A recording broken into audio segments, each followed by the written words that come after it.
Hey guys, I'm Caleb Kusterki and we're doing another Proven Progression product install today. I am installing Ohlins shocks on my 2024 Polaris 850. This video is just going over the installation of the shocks.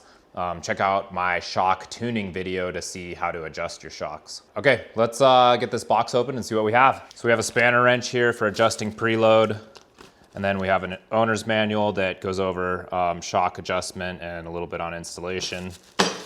And then we have our shocks. We're gonna start with our front shocks and then do the rears. All the shocks are pretty easy to install. The only one that's a little tricky is the front track shock. So for doing the front shocks, I like to set the sled on a moto stand or something similar to take the weight off the skis. If you don't have anything to put the front of your sled on, you can tip it on its side and access the shocks that way. Pretty handy to have an impact for the bottom bolt, and then you need two 15mm open-end wrenches for the top bolt. First thing I'm going to do is pull out this rubber stopper that's in the plastic here. We need to remove this to get that bolt slid out. I'll take my two 15s. Super handy if you have a ratcheting open end, but you can just use two regular 15s if you need. Might have to lift up on the ski a little bit to get this to slide out easy. Top bolt is pulled. Now I'm gonna pull the bottom bolt. And just like that, the stock shock's out. One thing I like to do is zip tie these bushings right when I pull the shock out, because it's really easy for these to drop out and then lose them. And Ohlins comes with new bushings, so you're not gonna need these. But you don't wanna lose them just in case you need a stock shock or wanna sell them to somebody down the road or something like that. All right, now time for the install of the Ohlins. These are super simple. There's only one way they can go. Obviously you want the reservoir out. They wouldn't even fit like this anyway. You wanna make sure that your rebound dampening screw is facing out. That way you can reach it through the spindle right here. And yeah, you just set it in, slide the top in. Sometimes you have to spin this just a little bit to get the bottom to line up. And I like to take my top bolt and slide that in first.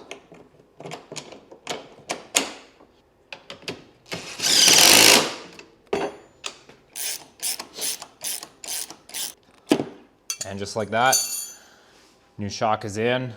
Just remember to put your little plastic or your rubber plug back in here. Otherwise you'll get snow shoved into here and they'll hit the clutches and cause your belt to slip. And then obviously just do the exact same thing on the other side. I'm gonna pull this moto stand out and then lift the back end up. Now I'm not lifting the back end way into the air. I'm just gonna take a little bit of the weight off it. We're gonna start with the rear skid shock. I'm going to grab a 13mm open end and a 13 socket. It's super convenient if you have someone to lift up on the back of the sled when you try to slide this bolt out. But you can kind of do it yourself just by getting your knee under the running board. All you're trying to do is wiggle it a little and get the pressure off of this bolt. I'm actually going to do this with a 13 open end instead of a socket. With this bogey wheel here, it's a little tight with the socket. You can also do this by tipping the sled on the side. You get a little easier access into the skid that way. So if you're doing this like in the snow or not in a nice shop where you could just lift the back easily, doing it on its side is the next easiest way. I always start with the bottom bolt on this shock to get the pressure off it, so the top one slides out easier. And you're not fighting it on the top one, because the top one's harder to get to. So the bolt's hitting this upper wheel. These wheels have holes in them. For the bolt to slide through, I just need to spin the track a little bit to get that to line up.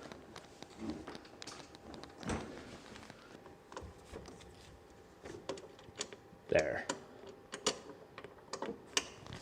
All right, I'm grabbing my Ohlins shock. We have that here. Reservoir goes down, and you want the O facing up and Ohlins so you can read it. So like this would be upside down. This is the right way. Now we just put this in reverse order. It's nice to get this top bolt in first because it's a lot tighter up there with the wheels in the way. And then when you have to line everything up with the bottom hole, you have a lot more space to work with. So you might have to lower the back of the sled a little bit if your shock is short of the hole. And now it's a little too far, but I can lift up on the running board with my knee. All right, the rear track shock is in. Now time for the front track shock, which is the hardest of all of these. The first thing we're going to do on the front track shock is remove the lower bolts. It's a through shaft, so we want to make sure we loosen both sides before pulling the bolt all the way out. So we loosen this side, then loosen the other side just to make sure that through shaft isn't spinning. And now they can come all the way out. This top bolt is the same as the other bolts on the rear shock. So as I pull the shock out, I'm gonna pop the front, or the top, and then rotate it so it can rotate out of the rails.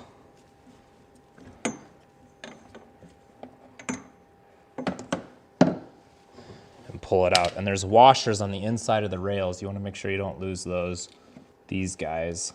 Since I'm already down here, I'm going to loosen this limiter strap because we'll want that loosened for the install of the new shock. All right, let's transfer hardware from the stock shock to this one.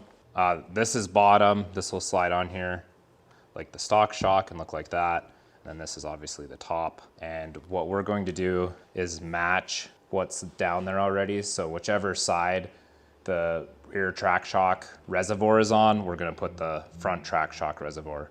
So in this case, they're both on the throttle side of the sled, rider's right side of the sled. Normal solid washer goes on first, hits this bushing here, and then your squiggly washer, whatever that thing's called, goes on next, and then plastic spacer. So it should look like that. And then wheel, spacer, and then the washers will go right here, and then rails up against it. So let's see if we can get this thing in there now. So I like to get one bolt started. Again, make sure you have that washer in there, get that lined up, and then go to the other side and take your washer, line it up with the hole, stick the bolt through to hold the washer, and then pull the shaft over to line it up. Sometimes it's a little tight and you have to loosen the bolt on the anti-stab or whatever cross shaft you have here to give a little more space. And you like slide this washer between the rail and the shaft and use it to like spread them apart. You always want to start with the bottom bolts on this shock because these are the hardest to line up. Now we'll do the top bolt next, and having the skid suspended makes this a lot easier, and making sure your limiter strap is undone. That way it's easy to get that hole lined up and you don't have to compress the shock to get that bolt through. I will tighten this down and then I will attach the limiter strap. So the shock's installed, bolts are tight. Now I'm going to drop the bumper off the strap, and that's going to compress the front of the skid here just enough that I can get this limiter strap back on. So just the weight of the sled compresses this front track shock enough that the holes on the limiter strap line up and makes this super easy. If you loosened your anti-stab to get your shock in, make sure you tighten that up before you finish up. Then that's it. These shocks are good to go. So the way I just showed is the quickest and easiest way to put your shocks in if you're not very good at pulling your skid. If you have a lot of experience pulling snowmobile skids, then it's probably easier to pull the skid out of the sled and put it on a table like this and just work on it on a platform. Because on the table, obviously, you can reach everything so much easier. But it's just gonna come down to like how confident you are that you can pull that skid out with minimal work. Like I said, if you've done it a lot, it's gonna be faster to pull the skid, but if you haven't pulled the skid, I would rather that you don't struggle getting that skid back in and just do the shock installation the way I just showed. That wraps up our Ohlins install video. If you get your shocks installed and you need to know how to tune them, be sure to check out the video linked at the end of this one to learn how to tune your shocks in. Thanks for watching, guys, and tune in for more.